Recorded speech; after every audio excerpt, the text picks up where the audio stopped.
unto thy own understanding. And in all thy ways acknowledge him, and he will direct your path. Oh, my baby.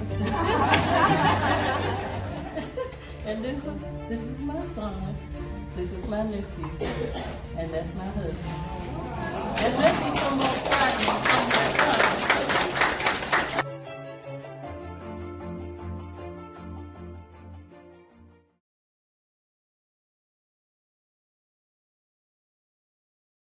Three, 5 and 6. It says, trust in the Lord with all thine heart, and lean not unto thine own understanding.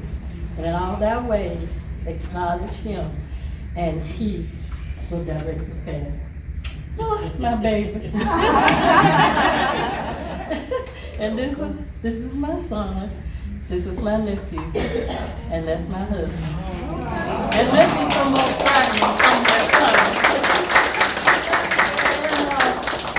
I also would like to say, I want to thank all of you for adding more joy to my retirement. And with all your well wishes, and I thank Pat and her staff for putting this together.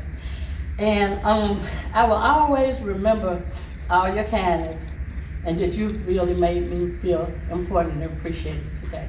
Well,